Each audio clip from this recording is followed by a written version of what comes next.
காளைகள் விளையாடுற அலங்காநல்லூர் ஜல்லிக்கட்டு தான். நம்ம வைகை ஆறு தான். அழகர் ஆத்துல இறங்குற வைபவம். மதுரை மீனாட்சி அம்மன். இந்த மண்ணோட உண்மையான குணம், உணர்வு பூர்வமான மண் இது. அது மட்டும் இல்ல, இந்த மண்ணில் வாழ்ற மக்களும் அப்படித்தான், உணர்வு பூர்வமான ஆளுங்க. நான் இந்த மண்ணில் கால் எடுத்து வச்ச உடனே ஒரே ஒருத்தரை பத்தி தான் மனசுக்குள்ள ஓடிக்கிட்டே இருந்தது.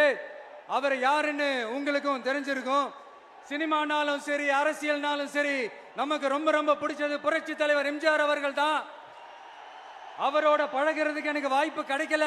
ஆனா அவரை மாதிரியே குணம் கொண்ட என்னுடைய அண்ணன் புரட்சி கலைஞர் கேப்டன் விஜயகாந்த் அவர்களோட பழகிறதுக்கு எனக்கு நிறையவே வாய்ப்பு கிடைச்சது.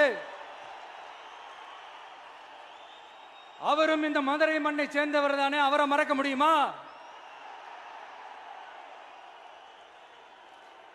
தமிழ்நாட்டு மக்கள் உணர்வுபூர்வமா உண்மையா நம்ம பக்கத்திலே நிக்கிறவங்க, அதுக்கு ஒரு மிகப்பெரிய அடையாளம் தான் இந்த மதுரை மண். நம்ம தமிழக வெற்றி கழகம்